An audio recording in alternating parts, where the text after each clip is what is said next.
On that dark and fateful day, a Roman centurion was stationed to oversee the crucifixion of Jesus. For him, it was supposed to be routine, just another execution. He had supervised countless men sentenced to die, all of whom had either cursed their fate, begged for mercy, or fought against the inevitable. Yet from the moment he saw Jesus, something was different. The air felt heavier, and despite the crowd's chaos, Jesus stood apart. Unlike other condemned men, there was no panic or resistance in him. His calmness, even as he was led toward his death, was unsettling to the centurion. As Jesus carried his cross through the streets, the centurion kept his eyes on him. He had seen many stumble under the weight of the cross before, but with Jesus, it felt different. His struggle was evident. His body was weak from the beatings, but there was a quiet determination in him. When Jesus finally collapsed, the centurion, without much thought, ordered a man from the crowd, Simon of Cyrene, to help. This was a common enough act during executions, but the way Simon hesitated, as if sensing the gravity of what he was doing, made the moment feel more significant.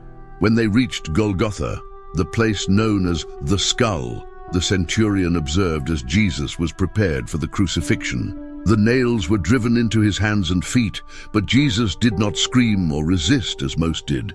Instead, he whispered, "Father, forgive them, for they do not know what they are doing." These words struck the centurion. He had never heard anything like it.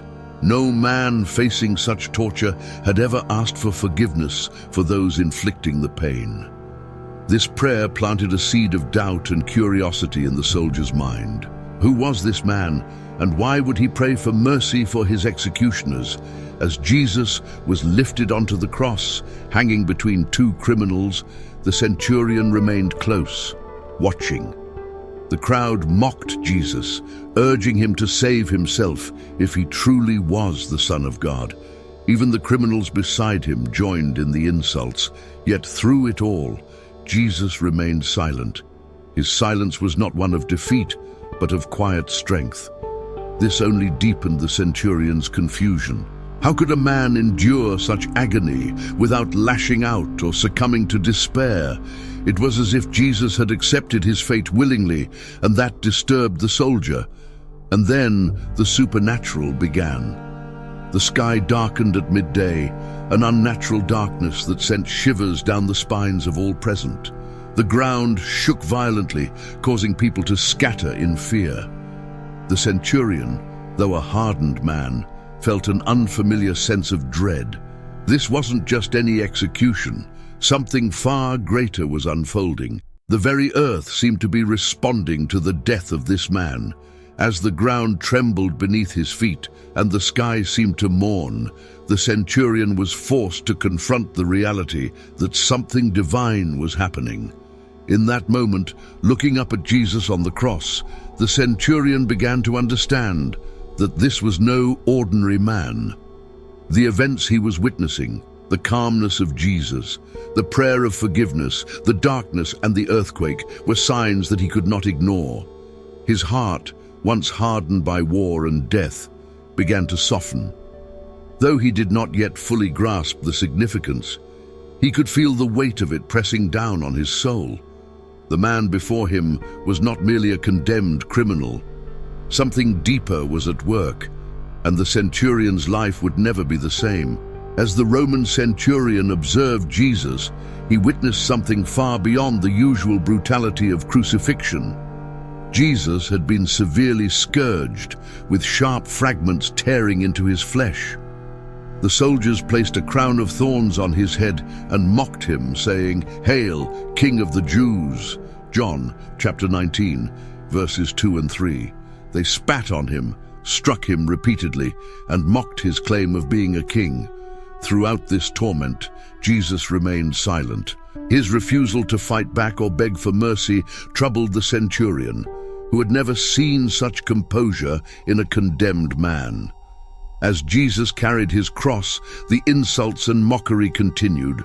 Crowds taunted him, shouting, "If you are the Son of God, come down from the cross." Matthew chapter 27, verse 40. Even the religious leaders joined in, mocking him by saying, "He saved others. He cannot save himself. He is the King of Israel. Let him come down now from the cross, and we will believe in him." Matthew chapter 27, verse 42. Despite the cruelty, Jesus remained calm. This unusual calm in the face of such hostility began to unsettle the centurion.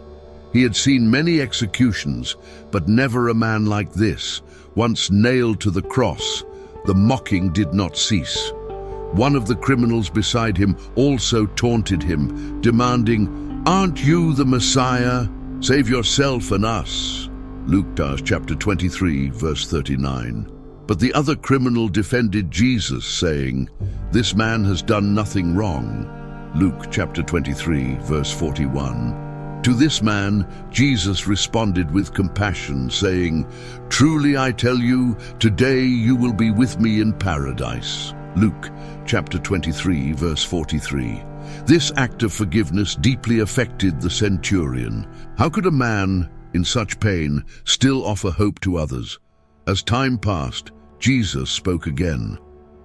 Looking down and seeing his mother and the disciple John standing near the cross, Jesus said to his mother, "Woman, here is your son," and to John, "Here is your mother." John chapter 19, verses 26 and 27. In that moment, Jesus was ensuring the care of his mother after his death, entrusting her to John's protection. Even amidst his agony, Jesus' concern for his loved ones showed his deep compassion. The centurion, witnessing this, was once again disturbed by how Jesus could think of others in the midst of his suffering. Then, at about midday, something extraordinary happened. For 3 hours, from noon until 3 in the afternoon, the sky was covered in an unnatural darkness. Matthew chapter 27, verse 45. This wasn't a simple cloud cover or passing storm. The centurion had witnessed many crucifixions, but never had the world reacted this way. The air grew thick and heavy, and the centurion, standing beneath the cross, felt a deep sense of dread. This darkness, lasting from the 6th hour until the 9th hour, was not just a coincidence. It was as though the heavens were in mourning. Even the most hardened soldiers could feel the weight of this moment, and the centurion could no longer ignore the supernatural signs happening around him. As the darkness persisted, the centurion realized that something divine was at work. Then Jesus cried out, my God, why have you forsaken me?" Matthew chapter 27, verse 46. Shortly after, he said, "I am thirsty." John chapter 19, verse 28.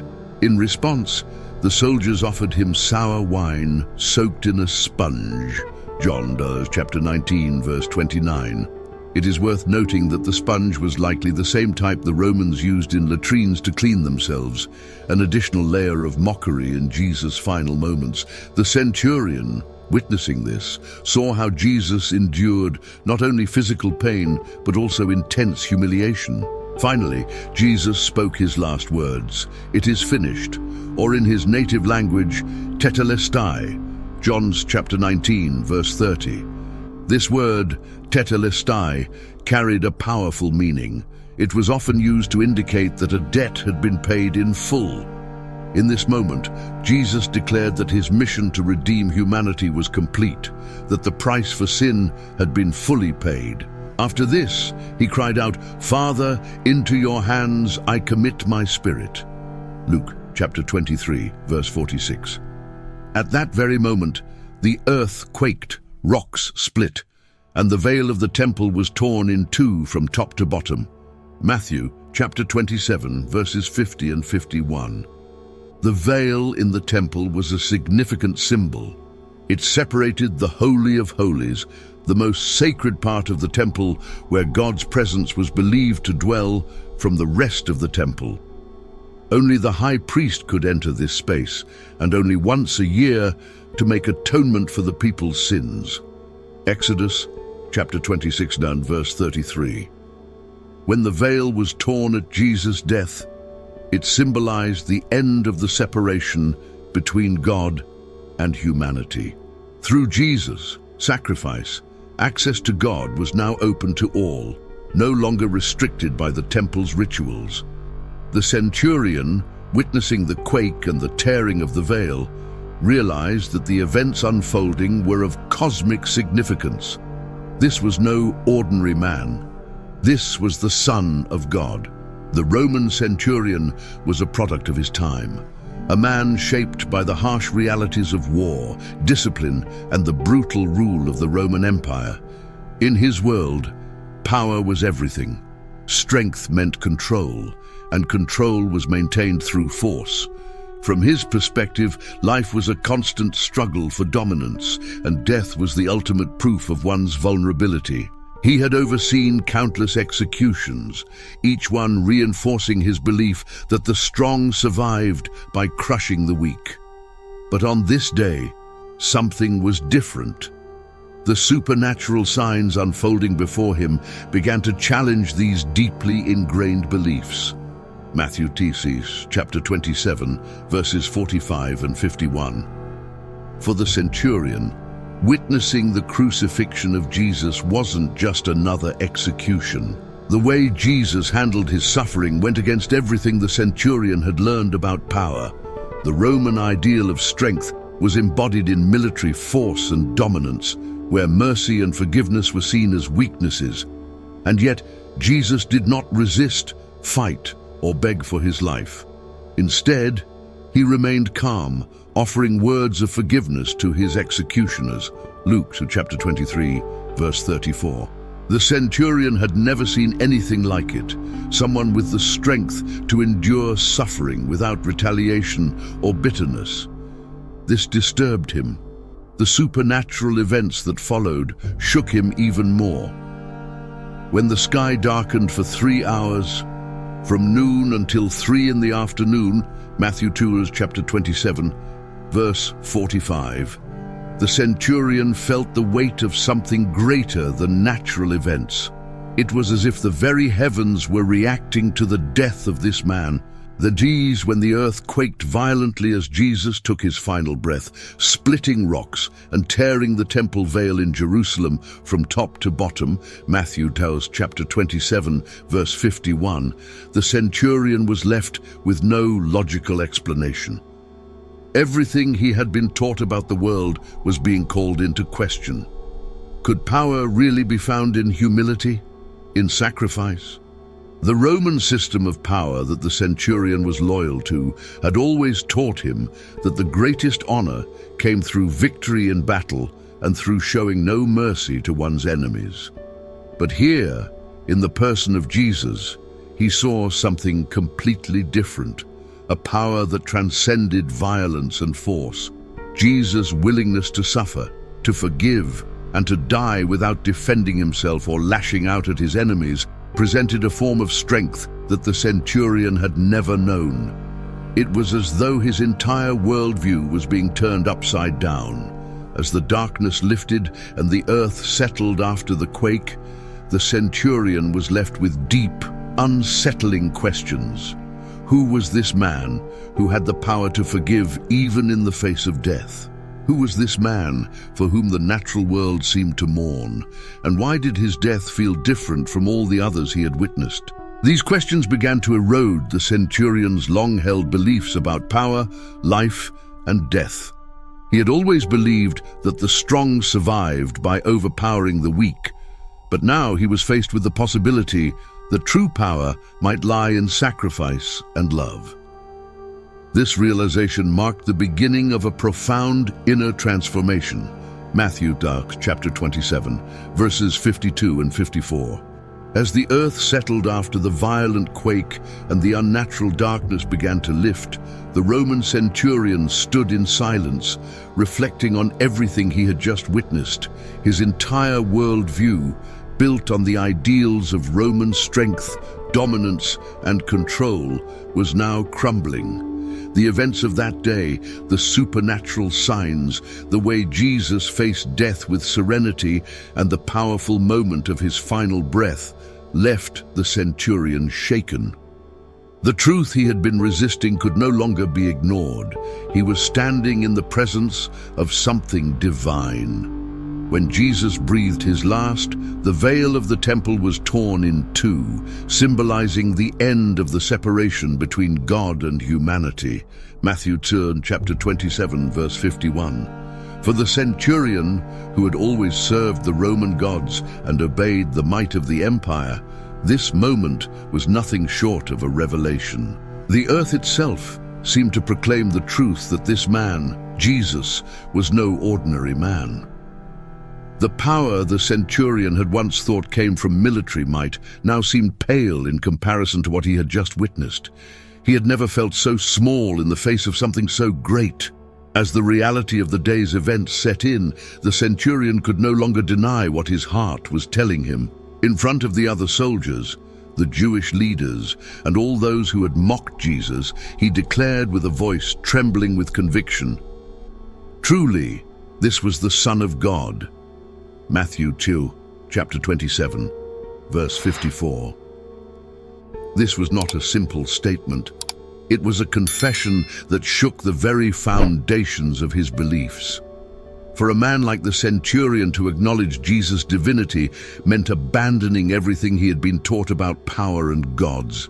This confession wasn't made lightly. The centurion had spent his entire life loyal to the empire, to Caesar, and to the Roman pantheon of gods. Declaring Jesus as the Son of God in the presence of his fellow soldiers was a bold step.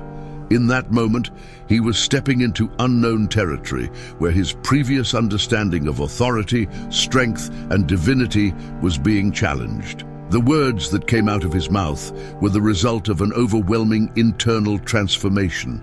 A man who had once lived by the sword, now realizing that true power came from the sacrifice of the one he had helped crucify. From that point onward, the centurion was no longer the same man. His declaration, though simple, carried with it the weight of a complete shift in his beliefs. He had witnessed the death of many, but only this one, this man, Jesus, had revealed to him the true nature of power and divinity. The centurion's eyes were opened to a reality far greater than anything he had known before. What would follow this declaration would be a life forever changed, as he came to terms with the fact that he had stood at the foot of the cross of the Son of God. After the centurion's profound declaration that Jesus was indeed the Son of God, an internal struggle began to brew within him. As a Roman soldier, he had sworn his loyalty to the empire and to Caesar, who was often regarded as a godlike figure. Everything in his training and his worldview had been based on Roman values of honor, power, and allegiance to the state. But now, standing at the foot of the cross, he was confronted with a truth far greater than the empire he had served his whole life. The centurion had been a man of discipline and unwavering duty. His entire career was built on following orders and maintaining control. But now, he found himself questioning everything. Could he continue to serve an empire that had just crucified the Son of God? This wasn't just a matter of religion for him. This was a crisis of identity. The Roman way of life had always seemed so certain, but witnessing Jesus' death had shattered that certainty. The authority he had once respected now seemed hollow in comparison to the divine power he had seen in Jesus. The centurion's internal conflict grew as he replayed the events of the day in his mind. On one hand, his duty to Rome was clear. He was a soldier, and soldiers obey orders without question. But on the other hand, the undeniable truth that Jesus was the Son of God weighed heavily on his heart. How could he reconcile these two opposing forces? Could he still carry out the brutal orders of the empire after witnessing such an act of divine love and sacrifice? The centurion was now at a crossroads, forced to choose between the empire's might and the truth he had seen on the cross. This conflict was not only about loyalty to Rome. It was about the centurion's very understanding of power and justice. He had lived his life believing that strength came from domination and that authority was enforced through violence. But Jesus had shown him something completely different, a power rooted in humility, sacrifice, and forgiveness. This truth was pulling him in a direction that felt foreign and dangerous. He could no longer look at his role in the empire the same way, and yet walking away from everything he had known would come at great cost. As the centurion grappled with these questions, he realized that his life could never return to what it was before. The choice he faced was not just between duty and belief, it was a decision about who he would become. Would he continue as a Roman centurion, serving an empire built on conquest and fear? Or would he embrace the new understanding of truth and power that had been revealed to him at the cross? This inner struggle was the beginning of a journey that would change the course of his life forever. As the earth quaked and the darkness lifted, one of the most significant events took place. The veil in the temple was torn from top to bottom. To the Roman centurion, this might have been just another dramatic sign confirming the power of the man he had just witnessed being crucified. But for those who understood the significance of the temple, this moment held profound meaning. The veil separated the Holy of Holies, the most sacred part of the temple where God's presence was believed to dwell. Exodus chapter 26, verse 33. The Holy of Holies was so sacred that only the high priest, the highest religious authority in Israel, was allowed to enter, and even then, only once a year on the Day of Atonement, Yom Kippur, to offer sacrifices for the sins of the people. Leviticus chapter 16, verses 2 through 17. The high priest, or sumo sacerdote, had the unique role of representing the people before God. He was the only one permitted to enter the Holy of Holies, and his duties were crucial for maintaining the relationship between Israel and God. The Holy of Holies was separated by a thick veil, symbolizing the division between God's holiness and humanity's sinfulness. For generations, this veil represented the barrier that sin created between humanity and God. Only through strict rituals and sacrifices could the high priest enter into God's presence on behalf of the people. For the centurion, who likely had little knowledge of these Jewish customs, the tearing of the veil was a supernatural event that demanded his attention. Though he may not have fully understood its religious significance, the event was powerful and symbolic. The fact that the veil tore from top to bottom, something no human hand could have done, was a clear indication that this was not a natural occurrence. It was as if the barrier between heaven and earth had been shattered, opening the way for direct access to God, something the centurion had never thought possible. The tearing of the veil was not just a physical event, but a spiritual one. It symbolized the breaking down of the separation between God and humanity. Through Jesus' death, the need for a high priest to enter the Holy of Holies was no longer necessary. Jesus himself had become the ultimate high priest, offering the final and perfect sacrifice for sin. Hebrews chapter 10, verses 19 through 21. The centurion, witnessing this event, was unknowingly seeing the end of the old religious system, where access to God was restricted, and the beginning of a new era where all people could approach God freely. This was a revolutionary idea for the centurion, who had been raised in a Roman society that worshipped distant, powerful gods and emperors. In Rome, gods like Jupiter, the king of the gods, and Mars, the god of war, were seen as all-powerful but unreachable, concerned with grand cosmic matters rather than the lives of individuals.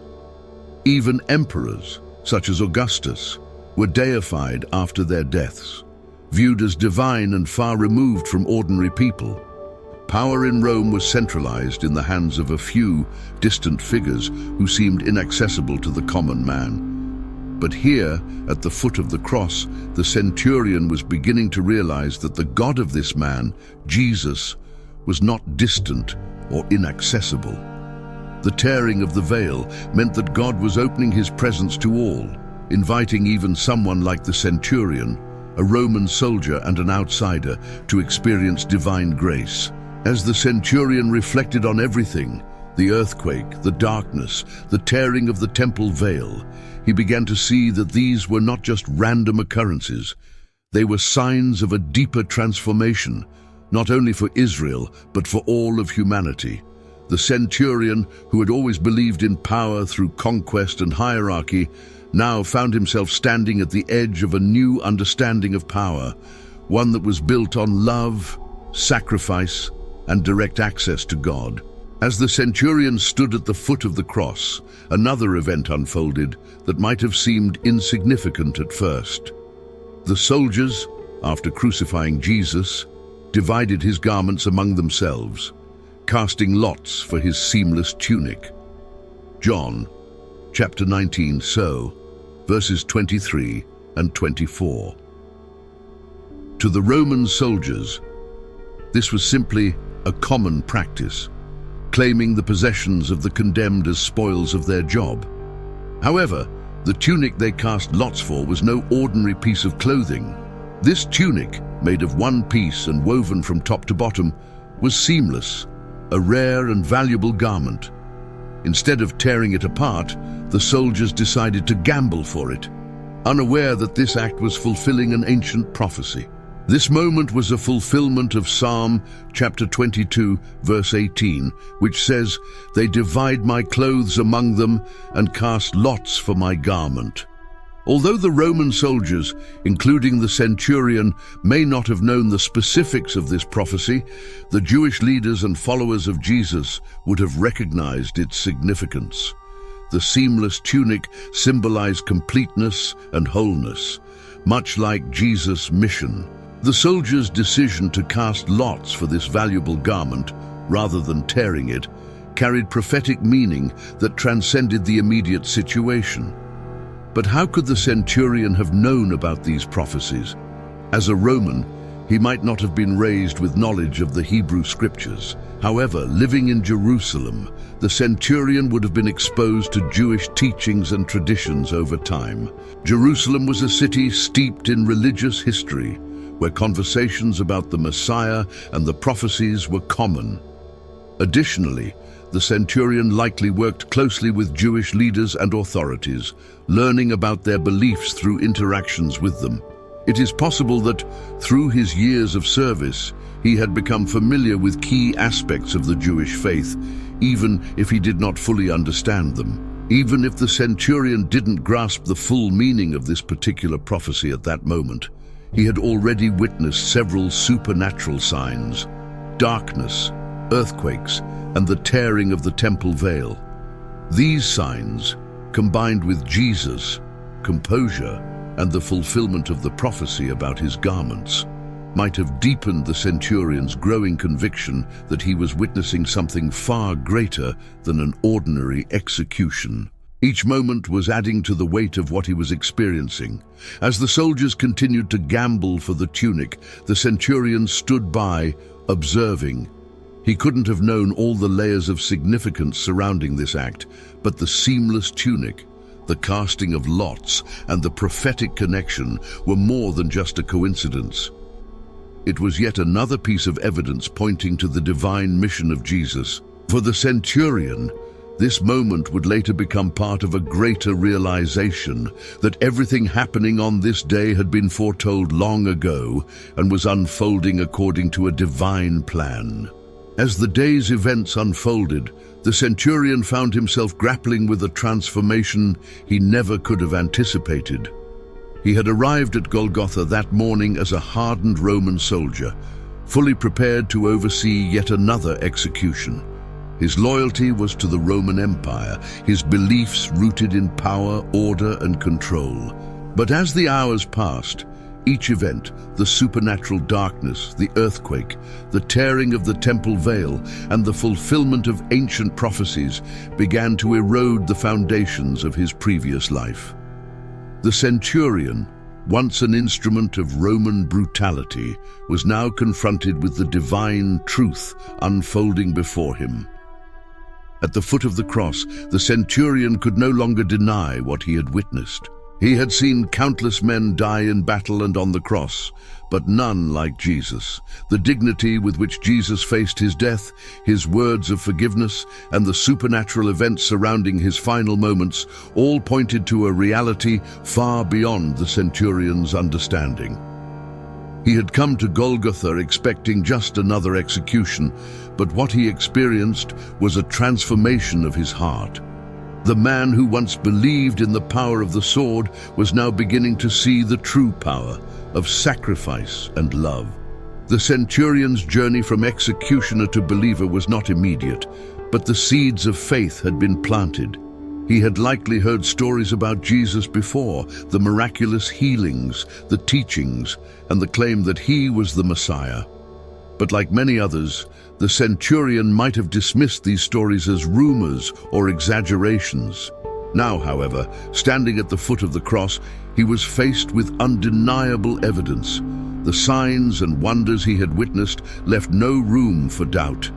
In Jesus, the centurion saw something that transcended the authority of the Roman Empire, a divine power that spoke to his soul. As the centurion's heart softened, he made the bold declaration, "Truly, this was the Son of God." Matthew chapter 27, verse 54. This was not just an acknowledgement of Jesus' innocence, it was a statement of belief. The centurion, a man once loyal to Caesar and the Roman gods, was now confessing that Jesus was the Son of God. This confession was not made lightly. For a Roman soldier, to declare loyalty to anyone other than Caesar was a dangerous and radical step. Yet, in that moment, the centurion was compelled to speak the truth that had been revealed to him. The centurion's transformation from an agent of execution to a believer in Jesus marked the beginning of a new life. The man who had once served an empire built on violence and oppression now found himself standing at the crossroads of faith. The events of that day had changed him forever.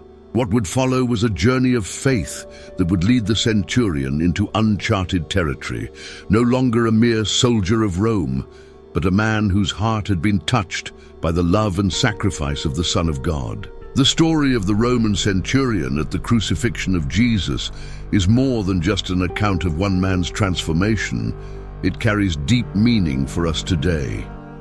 This soldier, hardened by years of war and executions, became a symbol of how even the most unlikely people can experience a profound change when they encounter the truth. His declaration, "Truly, this was the Son of God," Matthew chapter 27, verse 54, serves as a powerful testimony of the impact Jesus had even in his final moments. One of the greatest lessons from the centurion's story is that no one is beyond the reach of grace. Here was a man whose job was to carry out the most brutal form of punishment known to the Roman Empire, crucifixion. He was responsible for ensuring that the condemned suffered to the fullest extent. Yet even in this role, the centurion found himself confronted with the divine power of love and forgiveness. This shows us that regardless of our past or our position in life, we are never too far from God's grace. The centurion's transformation also speaks to the power of witnessing. He didn't just hear about Jesus. He experienced firsthand the events that unfolded at the crucifixion. He saw the supernatural signs, felt the earth shake, and observed how Jesus responded to his tormentors with grace. This first-hand encounter with the divine was enough to completely change his beliefs. It reminds us of the importance of encountering God personally, not just through stories or teachings, but by witnessing his work in our own lives. Additionally, the centurion's confession teaches us about the nature of true power. In Rome, power was demonstrated through military might, control, and fear. But in Jesus, the centurion saw a different kind of power, one rooted in humility, sacrifice, and love. Jesus' willingness to die, even for those who persecuted him, revealed that true power lies in selflessness and compassion. This challenges our modern ideas of power, reminding us that greatness is found in serving others, not in dominating them. Finally, the centurion's story serves as a call to reflect on our own lives. If a Roman soldier, raised in a culture of violence and loyalty to the empire, could recognize the divinity of Jesus, what does that say for us? His story prompts us to consider how we respond to the truth of Jesus. Do we, like the centurion, allow ourselves to be transformed by what we witness, or do we remain hardened by the world's standards of success and power? His journey from executioner to believer is a reminder that no matter who we are invited to experience the transformative power of God's love. The story of the Roman centurion at the cross shows us how God's grace can reach anyone, no matter their past. If a soldier, hardened by war and executions, could be transformed by what he witnessed, it reminds us that God's love is powerful enough to change any heart. Let this story inspire you to reflect on the meaning of sacrifice, forgiveness, and divine power in your own life. If this message touched you, please give this video a like. Share your thoughts in the comments, and don't forget to subscribe for more. God bless you, and thank you for watching until here.